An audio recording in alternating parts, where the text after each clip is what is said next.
Good day everyone, especially to our instructor, Ma'am Janina Sinsuat. Ma'am, today we are going to explain the political self and being Filipino. By the way, I am Aleha M. Nasser, BS Forestry in a General Forestry, and you are? I am Sally Boy E from the BS General Forestry. Okay. Primary question here. In your opinion, what does it mean to be a proud Filipino? Do you think that a Philippine is still living in a shadow of colonizer? The 1987 Philippines Constitution, citizenship of Filipinos are within the Articles 4, Section 1. Okay, let's start it. So today everyone, and we are talk about the political self and being Filipino. So, who are Filipino? How do you distinguish Philippine people from another nationalities? Do you have physical characteristics such as having a dark hair, flat nose, and dark complexion enough to tell a person in a Filipino? The Philippines' physical appearance, language, birthplace, and intensity are not enough to tell the identity of a person. The colonization of Spanish, American, and Japanese made a difference. Could we say that the Filipino have developed their own identity? Values and traits are also important indicators that set apart and nationality from the other culture. Those values are not always positive since it always points out of weaknesses and mistakes that with the unity and commitment, there would be a progress and improvement through common goals, principles, and values each people. Okay? What is Filipino? So, what is Filipino? Do you think, okay, Filipino are often referenced from globally known personalities like Manny Pacquiao, Lea Salonga, Mike Sinto, who have made Filipinos better recognizable around the world due to their expertise. How every Filipino being is from more than this being relate through requires Independence Day and Buwan ng Wika celebrations from us to go back to our roots. Reflect to the question, who is a Filipino? But technically, according to Philippine colonization, Filipino citizens are those who are fathers or mothers are citizens of the Philippines, those born before January 17, 1978 of Filipino mothers who elect Philippine citizenship upon reaching the age of majority, and those who are naturalized according to the law. Citizenship means legal relationship between a person and country. It can be acquired. Naturalization, just soul means right it soil. Just sanguinis means right of blood. Nationality means that the country where you came from. Culture and history have greatly influenced the manner Philippines learn, live, and behave. People who are born on grew up in the same culture develop and have a common personality traits and that values. Generation after generation, common values having has on that Filipinos today still in body. Okay, kind of Filipino citizenship under the Philippines Constitution. Those who are citizenship of Philippines at the time of adoption of this Constitution natural born citizenship, citizenship through election, naturalized citizenship. How can you be a natural born citizen? According to the Philippines nationality law, it's based on jus sanguinis. Filipino values and thread.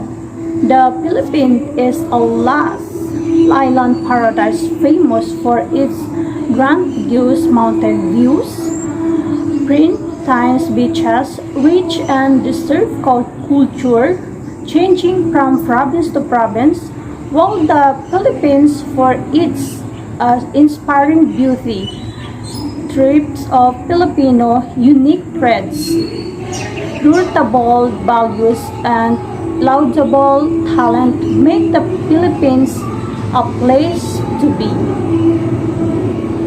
Tourists who have visited the Philippines can never forget the big and bright smiles that greet them, color and loud cheapness, common Filipino praise such as mabuhay and salamat, habits such as saying po and opo to the old elders, leaving shoes or slippers from the front of door before entering their house, importunate asking of kumain ka na ba, meaning have you eaten yet? Indeed, it is marvel to experience firsthand these unique traits of the Filipinos. As Filipinos, we progress the best characteristic in our world. We aren't perfect, but we have done amazing values and thread that everyone should be proud. As a result, let us recognize that this idea should be applied to our society in order for it to have a good potential in terms of working for our human environment and national betterment. So, Filipino hospitality is the most common terminology that describes how Filipino welcome to foreigners or tourists who visit the country. It is a pleasure and the country honors to accept foreigners as visitors and build genuine relationship and friendship with them. Every country has its differing values and the Philippines is no exception. One thing that stands out the most about Filipino is their hospitality between people from other countries. It has been long-term relationship and it grows even more because it gets praise from people who experience it. Many foreigners throughout the years have been fan of the Filipinos because they greet you made a warm welcome when you visit the country. If you go and look at the social medias, there has been tons and documentaries or even blogs about the Philippines and its people that solidifies that praise we get and their opinions is actually true. And an important reminder is that you need to have the positively optimism and humor so that you can get along with each other. Okay, as we know, hospitality is a Filipino thread that is a know everywhere. The Philippines being hospitable make the culture of the country understandingly distinct. It is never true to an individual because it just a naturalized come from within, and when it comes to foreigners who visit the country, we Filipino always try to communicate them and make them feel welcome in our country and to do not disrespect as an individual. An article that we found about the American, respectively about the Filipino hospitality said Filipino hospitality goes beyond the friendly treatment of guests or a warm welcome into their home. It is Filipino welcome you, their family, or in other words, becoming a part of the Filipino family. This statement prove that our hospitality toward foreigners who visit our country is getting the recognition and deserves since we are doing a good job at it. Rest assured you are bound to get your share of warm by the Philippines when you are visit the country. Okay, another one. We are respect for elders. Respecting elders has always been a part of our identity or tradition. A Filipino child is taught the respect older people or family by greeting them and showing a gesture by taking a elder's responsibly hand and placing it on his or her own forehead to express profound respect their own elders called manopo.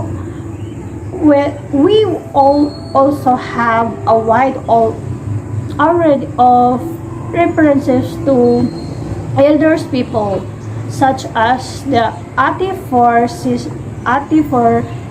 older sister, kuya for older brothers, tita and tito for uncle and aunt, respectively lolo and lola for grandfather and grandmother, and manong and aling for other people or outside our family. Okay.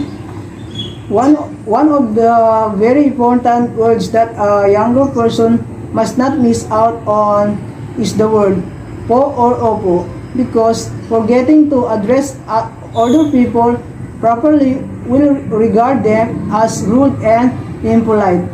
Although there are a lot of ways to show respect, we should always show respect to elders not just by addressing them but by helping, taking care of them, and having a respectful conversation with them.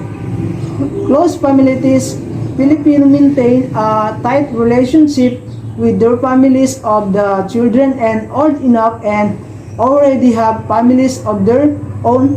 Family reunions are a common thing for Filipino. Extended families exemplify that is their center while a nursing home is not practiced.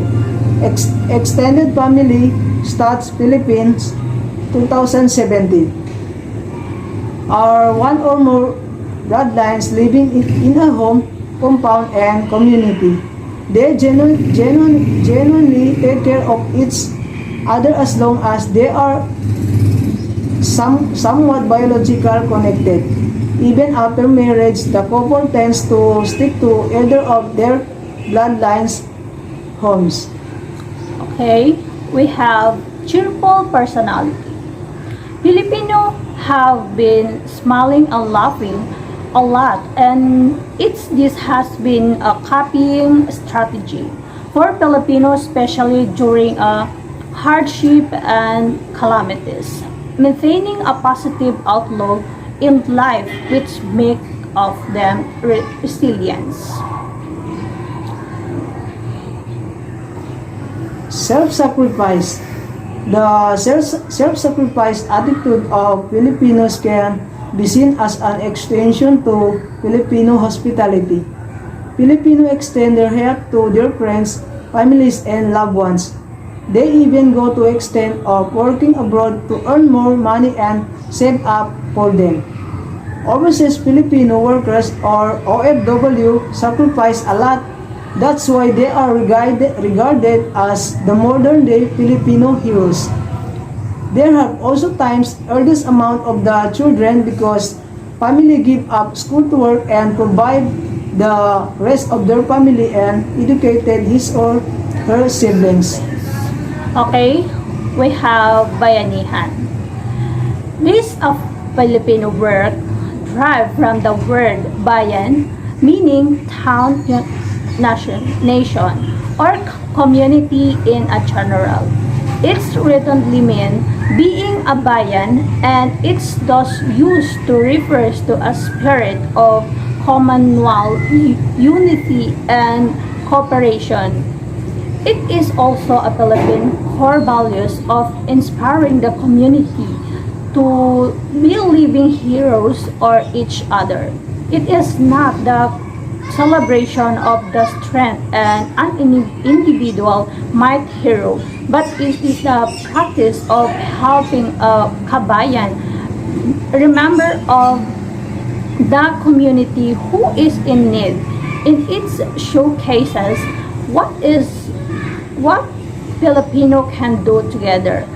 Bayanihan is also known as tulungan or damayan, as system of manual help and concern, which have becoming the backbone of family and village throughout the Filipinos archipelago.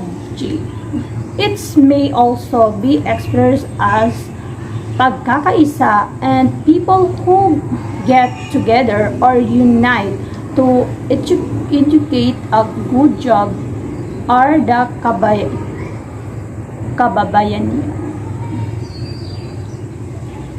Okay? Bayanihan during the time when most Filipino live in lipa huts is referred to as the cooperative spirit of neighbors carrying a hut or house to a new location. But in today's age, the term has been adapted to refer to local civil effort, regular Filipinos working together to uplift fellow compatriots. Bayanihan is a symbol of the word brigada. Eskwela which was enacted during the time of President Ramos, which is a nationwide voluntary effort that was first established in 2003. A program of DepEd which aims to address resource gaps faced by department through strengthen partnership with local communities. The program mobilizes and brings together thousands of parents, alumni, civic groups, local business, non-government organization, teachers, and individuals who volunteer their time and skill to do classroom repairs, maintenance work, and clean up public elementary and secondary school. Okay? We have bahala na attitude. One of the most commonly used of phrase in the Philippines is bahala na. This phrase has been overused, that is sometimes used as a natural reaction. When Filipinos are unable to decide their next course of action or have no idea what will happen next, they commonly say, bahala na. They say it as if all they want to do what the flow, regardless of the consequences. Bahala na is the Filipino version of the famous line, Hakuna Matata, which means no worries. Hakuna Matata is Swahili phrase that means here are no difficult. Hakuna, there's not here. Matata, problems or trouble. Hakuna Matata can be translated as all of this fine or everything is alright.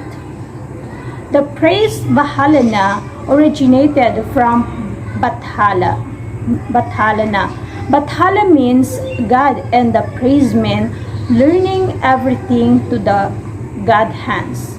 It can be also used as something similar to the cheerful and positive attitude of Filipinos are all showing situation to take care of themselves instead of working about them. It's become a coping mechanism in the face of risky activities. Their attitude is evidence of a deterministic mindset from the respectiveness. So, colonial mentality is defined as the perception of ethics and culture inferiority and form of internalized racial oppression. This is one of the negative traits that we are views are as. It is regarded as the lack of patriotism or supporting one's own nationality. This not only concern good, but the desire to look more foreign than local and keep up with foreign beauty trends are included. It is attributed to the countries of colonization Filipino had experienced under the Spanish, American, and Japanese rule. One good illustration could be watching too much foreign drama series like Korean drama or Hollywood movie. Filipino people tend to unnotice the adaptation of others' culture and way of behaving. Okay, we have mañana habit. Mañana is a term for procrastination, originated from the Spanish word mañana, which meant tomorrow. The daily of prioritize to their another activities, or simplified in a Filipino phrase mamayana, or a bad habit praise down to the current recognition to the current generation by the Spanish from Arabic 2013 type of procrastination Arabic 2013 structure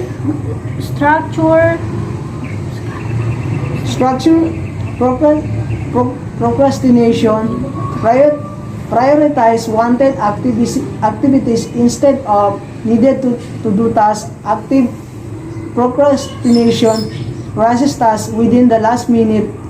Quotes potato procrastination does leisurely activities for the rest of day, such as watching TV. Regarding a non-academic novel, browsing the internet, etc. Okay, we have Ningas Kugon. Ningas Kugon is a Filipino term plant, and Kugon is a Filipino term for Kugon grass. It's easily burnt out after put into the flame. Ningas Kugon refers to the attitude of angrily starting things but quickly losing angerness soon after experiencing difficulty, just as past the fire lazinessly is commonly problem of the Filipino, that why they are regarded as one tamad or lazy one. Okay, pride is an assertion that the people and culture should promote the interests of the Filipino by developing and maintaining a national identity based on largely shared characteristics such as a language, race, religion, or political goals.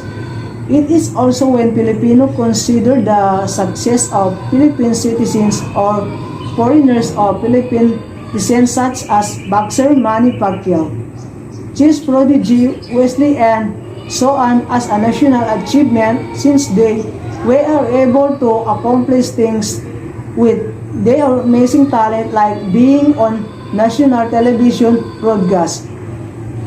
Filipino nations of Pinoy pride, after all, often stems from a long story of Pinoy humanization, of being told we were second class alongside being exploited and held back to such an extent that our inferioritism natural. People have looked at external validation as a way to affirm their sense of national worth, and by accepting Pinoy pride, we reinforce the power others to validate is unwittingly perpetuating our marginality. The foreign validation that stems from our pride is exploited by unscrupulous entities such as those who extract hug fees for children and adults like to participate in some international events or get some foreign certificates, and because in turn the resentment for this foreign validation is then capitalized on by racists who insist on narrow definition of what constitute is. Pride, as we know, as a trait that almost all Filipino have, it is sometimes viewed as the corrupt or as a vice, sometimes as a proper or the virtue. We have something called Pinoy pride. Its progress, the Filipino national identity, our shared characteristic, our exhibit our country's race and culture only when a Filipino athlete or beauty queen take a international spotlight. It may be seen positive of the surface to another be already. It can be unkind and make place because of the superiority complex that we show toward and another. Crab mentality.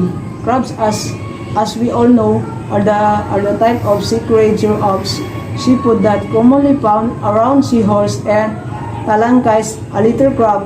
When you put a lot of crabs, talanga on a container, you'll notice that they all want to climb to the top, with one crab raging down the other to be in this place, and only a few of them are able to escape and survive. Just little crabs in a container, Filipinos pull each other down and run each other's reputation rather than bringing them up, which result in no progress. Crab mentality is a toxic trait among Filipinos where one seeks of achievement of another instead of feeling happy for a person. This is one of the negative traits of Filipino. The mindset occurred when someone desired to always be greatest, to be the highest of all, and to believe that no one can compare to this truth and abilities. They have a motto in life of why should you have it if I can't? Filipinos should change of troublesome attitude and focus more on own inadequacies in order to improve oneself. Sign that a person has a crab mentality. Number 1, they are too proud of themselves and treat others as inferior being.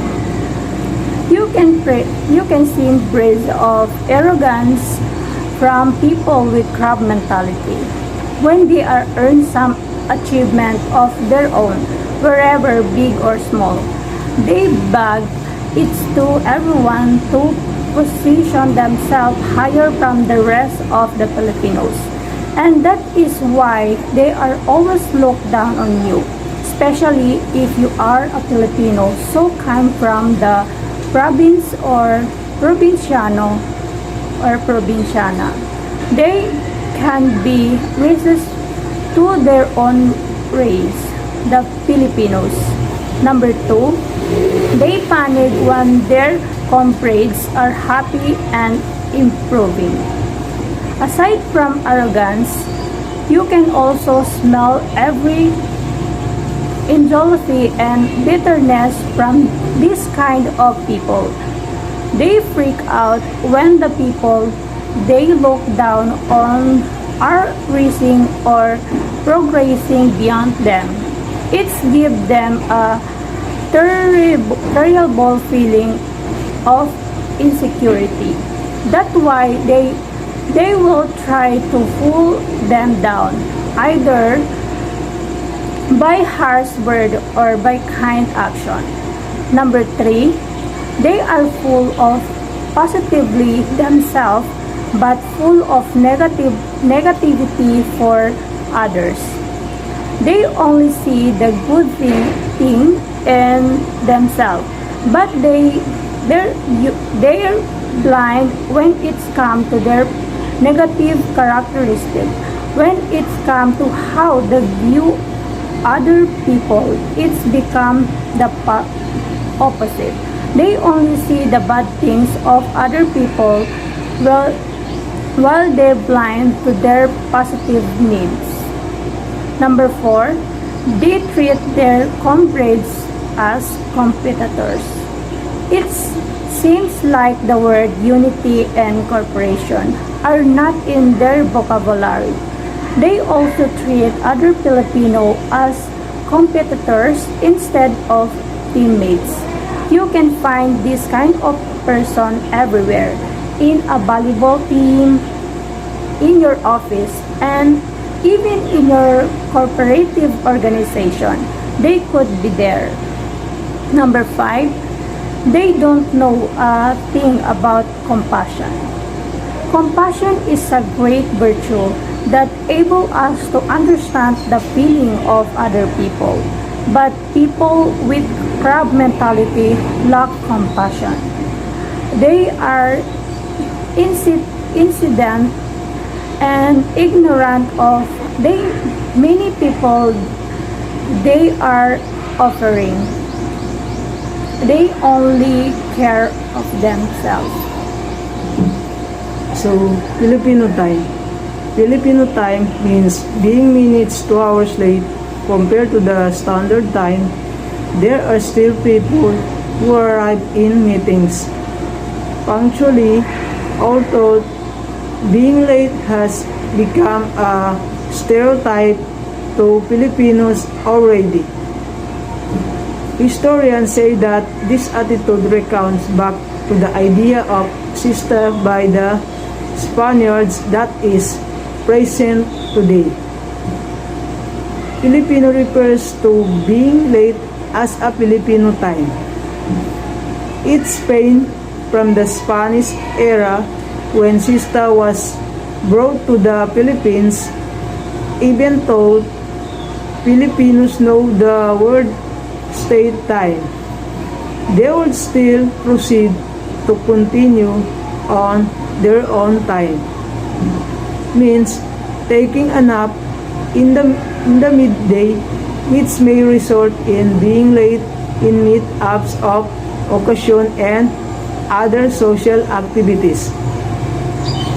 Filipinos have this common attitude, arriving late with moment when to dinner or party, especially they're meeting someone close to them. Reason do not of punctuality with all together. The 7 p.m. call time become adjust at the 7:30 p.m. and almost everyone arrive time because everyone using Filipino time. Okay, we have Filipino markers. What they are the wall markers with our being a Filipino. What make us a truly relation on being Filipino. So the following are content reminders our nationality. Filipino markers is a historical markers. Filipino panandang pangkasaysayan. are installed by the National Historical Composition of the Philippines or NHCP in the Philippines and placed abroad that signify important event, persons, structure, and institution in the Philippines national and local histories. The place themselves and permanent sign installed by the NHCP and publicly visible location and buildings. What they are the whole markers with our being a Filipino. What makes us truly relation on being Filipino. So the following are content reminders to our nationality. Filipino markers is a historical markers Filipino. Panandang pangkasaysayan are installed by the National Historical Commission of the Philippines or NHCP in the Philippines and places abroad that signify important events, persons, structures, and institutions in the Philippine national and local histories. The places themselves are permanent signs installed by the NHCP in publicly visible location on buildings, monuments, or in special occasions. Local municipalities and cities can also install markers of figures and events of local significance. Though they may have the permission of the NHCP, these markers are barred from using the seal of the Republic of the Philippines.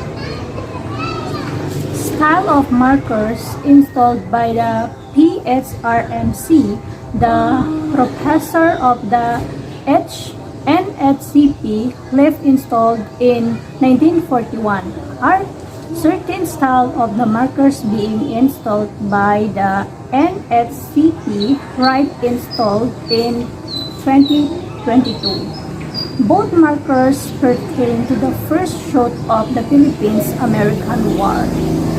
While many culture properties have historical markers installed, not all places markers and historical markers are designed into one of the particular categories of cultural properties. As of January 2012, the total number of historical markers listed by the NHCP is 459. However, the numbers of the markers from all these lists is more than 1,500. Proverbs or salawikain. Filipino proverbs, just like any other.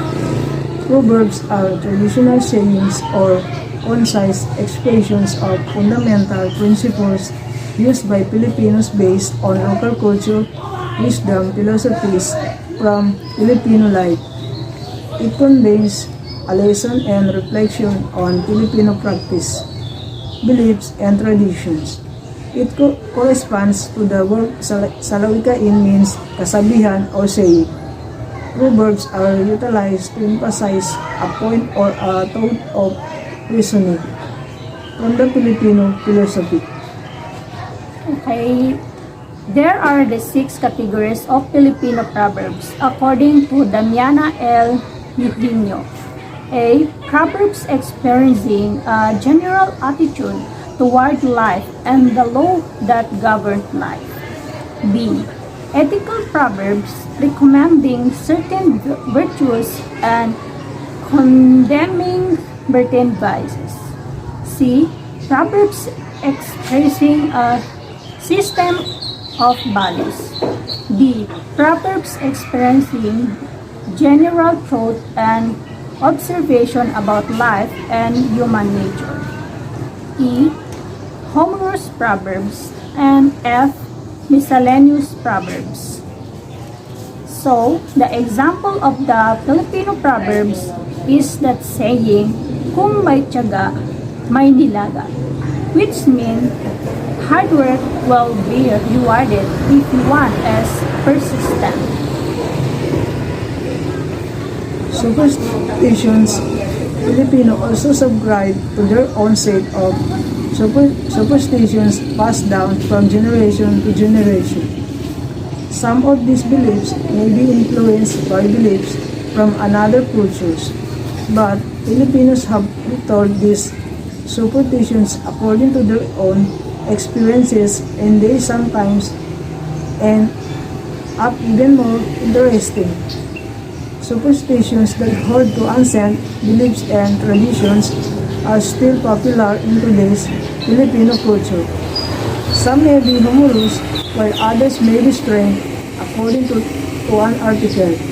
Superstitions are originated from the beliefs that most early Filipinos worship many gods, creatures, and spirits.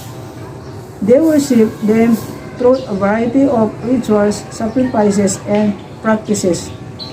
Religious beliefs and customs in the Philippines have shifted from animism to Christianity as a result of the country's long story of colonization.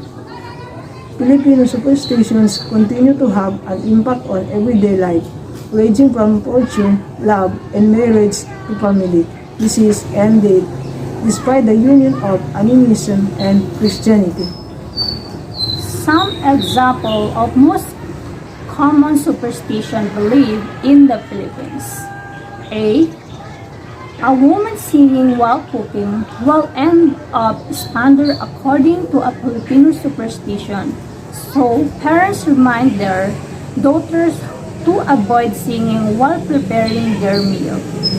D.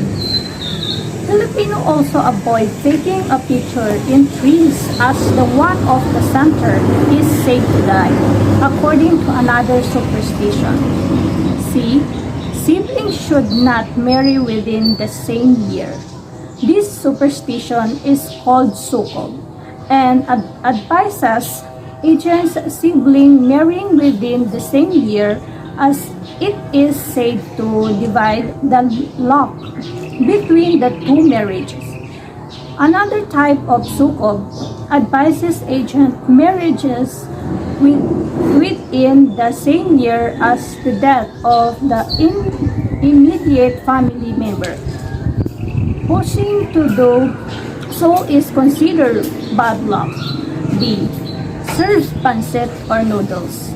At the celebration, especially during birthday, this event present dish with Filipino generating is believed in present long life.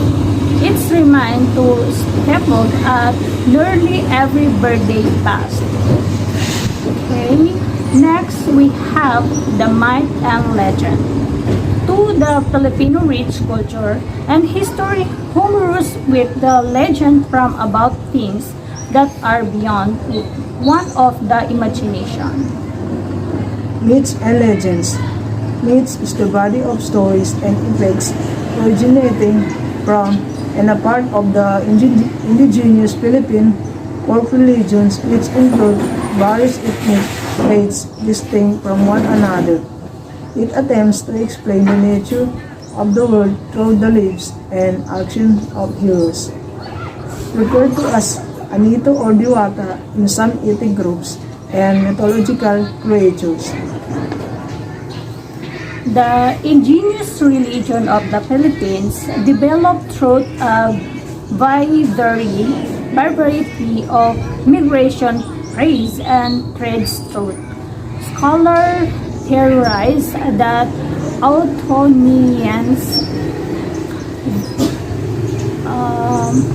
arrived through the out of Taiwan model, where Homo sapiens from mainland Asia crossed Thailand and later the Philippines, under filtering to another island shoot south of Philippines.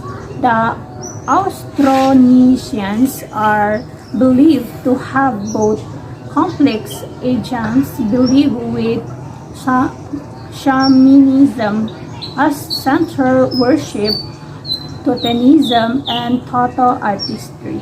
The belief of malevolent spirit was also established by their arrived by 200 to 300 EC.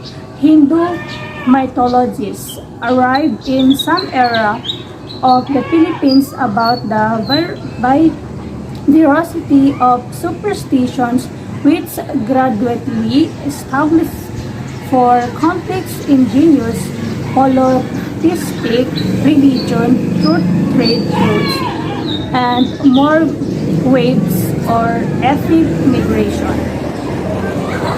Each ethnic group in the Philippines has its own set of the stories depicting their mythical heroes, notably through oral traditions such as epics and verbal poems.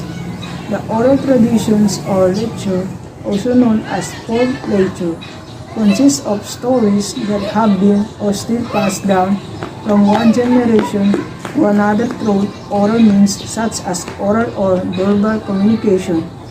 Many of these stories have now been published in scholarly works and books by various folklorists, floristic and anthropological scholars and researchers throughout the country.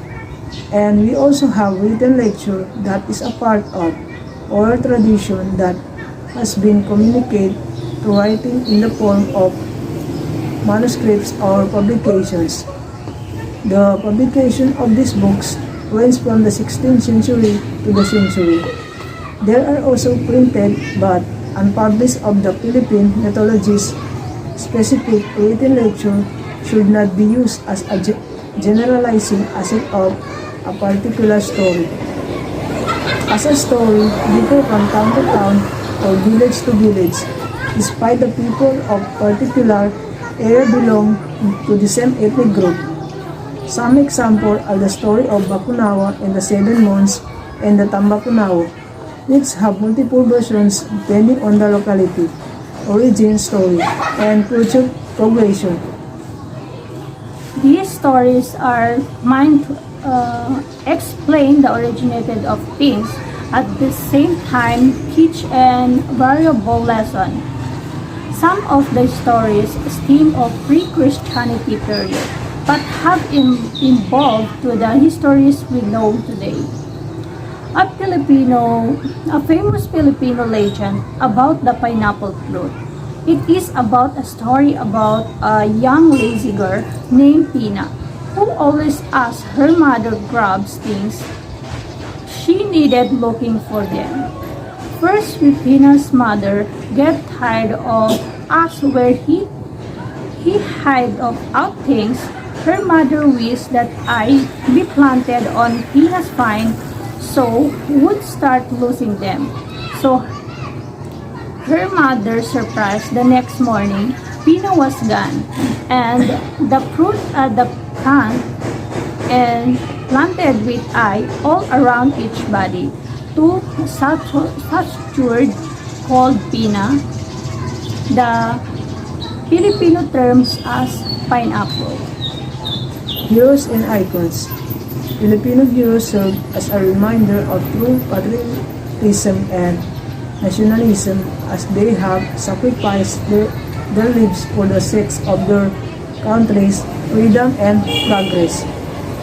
On the last month of Monday, August, Filipinos celebrate the National Heroes Day, Reserve Day, December 30, that commemorates that life and words of Dr. Jose Rizal.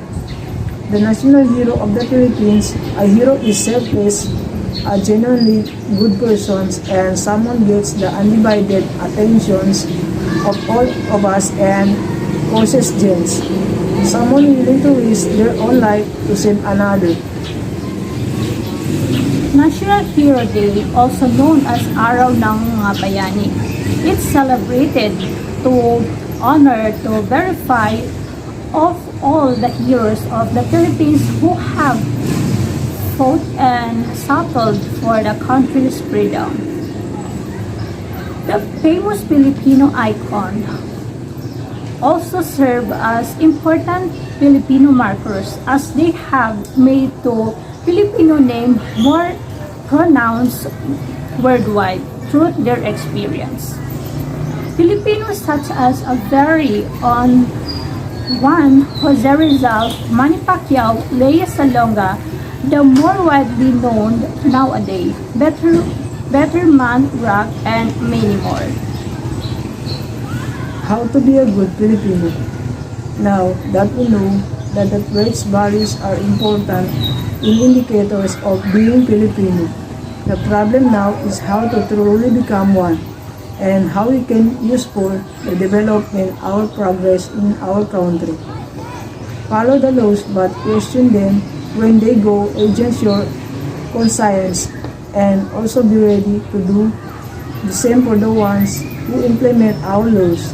By following the laws of the land, you are law-abiding citizens. By questioning questionable laws and officer of the law, you are responsible citizens.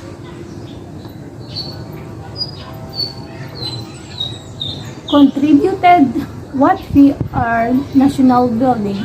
This is anything from volunteer, wherein socio-civic activities to simplify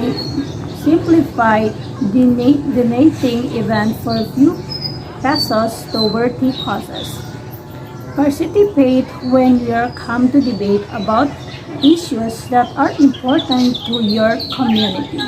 Actually, just as tapping and putting your right hand on top of your heart when the local hiniran is played, you are already contributing to nation building.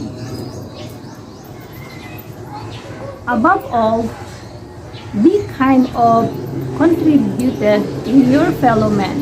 Most of the problem, in my opinion, it is the well being taught by in your family elders to look out first and foremost more or own in agendas, and that are families to detriment of the communities. We also have to be on top, so that we often to it's to the detriment of our fellow men or even to be uncivil to them. Actually, the fact that you are asking this is distributing to me is being a good Filipino citizen. So, we have here the following type of how to be a good Filipino. Be an active Filipino citizens. A good Filipino citizen is aware of the country and participate in government programs. Let's end for the progressive Philippine in the government by simply exercising right to vote. You always become an active Filipino citizens. With coming to voting, the rich and poor have equal voting rights. Every Filipino citizens are legal age, have a chance in choosing the right leaders for the Philippines who are genuine helping and caring for the Filipino. Active citizenship means people getting involved in their local communities and democracy at all levels, from towns to cities to nationwide activity. Active citizenship or engaged citizenship refers to active participation of citizens under the law of nation, discussing and educating themselves in politics and society, as well as a philosophy exposed by organizations and educational institutions which advocates that individuals, charitable organizations. Okay, we have studied the Philippine language. The root of the Philippine history is the long and bloody. One way to be a good Filipino is to know one person's own history. It gives us a greater understanding of our stand today. Through learning and fully understanding the events of the Philippines history, A person should know the importance of loving one's country with their life, extend help to fellow Filipinos in need, and recognize abuse of political power. People also ask, why do you need to study Filipino language? For one, Filipinos are usually more communicating and intrigued when you make an effort to understand their culture. Number two, it broadens your knowledge of the country history. As mentioned before, there are many Spanish and English words in Filipino, and they reflect in the country's history. The period of Spanish rule through many borrowed words in the Tagalog language from Spanish. The Americans began English as the official language of Philippines. There were many reasons given for this change. Spanish was still not known by many of the negative people. As a Filipino citizen of the Philippines, it is important for you to learn or to know Filipino language because first and foremost this is our own language as dialect that we used to. And as a Filipino, we should be proud of own language. We should promote it in only in your country but in any other countries. We should encourage our people to study Filipino so that why we know and about our country, the culture, the Filipino hero, hospitable, they are not friendly. Knowing Filipino language is somewhat fun and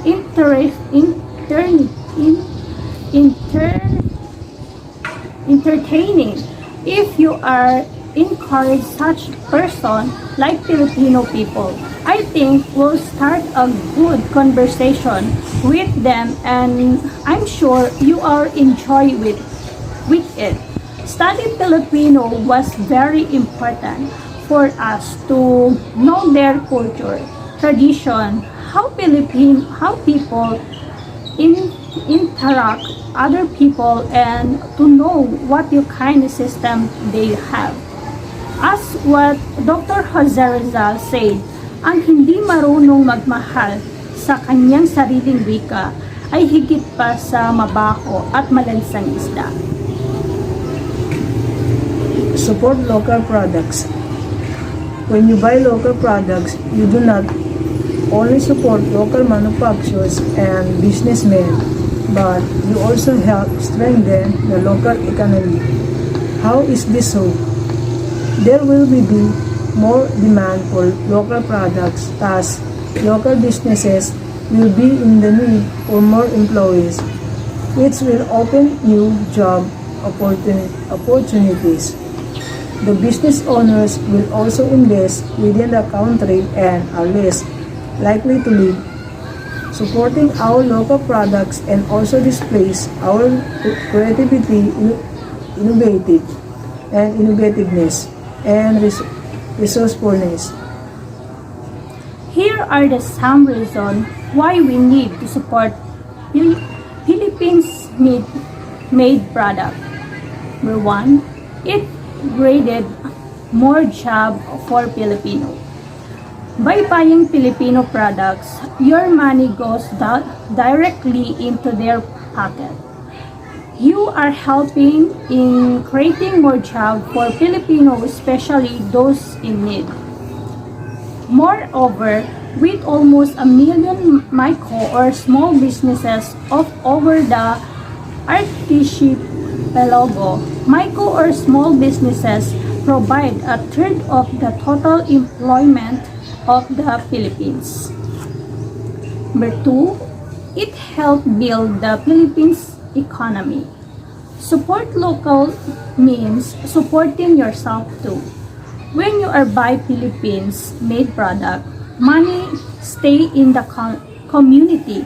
When you are purchase from locality owned businesses because they also purchase from other local businesses such as bank services provides and farm. The three, local food is healthier. Food that come from local businesses and farms use little to no preservative and chemical. Those product produced by con- commercial and international enterprise. However, tend to use more preventive maintain their product quality since by ship them all over the globe. Number 4, it provides more product choices. Buying from Philippines micro or small businesses grant you access to unique, health, innovative, and chapter product that are result of a healthy competition among the marketplace. As a consumer, this is a great news since it enjoy to the benefits of having more product that are in tone with your needs. Number 5, it encourages future investment. A thriving market attracts investors and entrepreneurs which improve that country's economic growth. With this, we'll see the Philippines as progressive country, as a sure place they can invest in. As our country faces its biggest challenge, as hundreds of thousands of Filipino artisans, markets, creators, and entrepreneurs face the prospect of a weakened economy. Let us remember that they need our support more than ever. Buhayin ang ekonomiya, maging bayani, by local, go local. Speak the Filipino language. Our Filipino language is inextricably connected to who we are as a people. It is a way for us to be united as a whole in our country, and as we all, majority of the population know how to speak Filipino since it's the spirit of national identity. And these words that we express is a unique way of how we communicate with one another. The Filipino language is reminders of the Autonomism language family, which included Malay, Mari, and Hawaiian. It belongs to the subgroup of Malayo or Polynesian languages that are typically spoken by people in several island nations in the Pacific Ocean and Southeast Asia. As a Filipino citizen of the Philippines, speaking the Filipino language is very important because it is our own language or dialect to begin with. It is the basis of Filipino language and it used officially by Filipinos across the nation, regardless of the province or island, and as a Filipino, we should be proud of. It is the ever generation so that we can understand more about our country. Do not spread fake news and be democratic in engaging with dissent. The period in the history of the Philippines has seen how the internet has pointing up responsibilities for people both and bad. For instance, it's easier for Filipinos working abroad to communicate for the lab. One leagues for the Philippines through the internet. This fact is the internet also made spread of fake news. There are common like wisely the internet also made has engaging agreement in people across the global political position. Okay?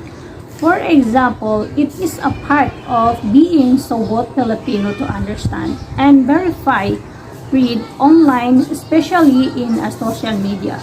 Before you actually believing in it and spreading it like wildfire, it is also responsibility of every Filipino to recognize this agreement, critical views to tolerate intelligently within having a result in calling Filipino.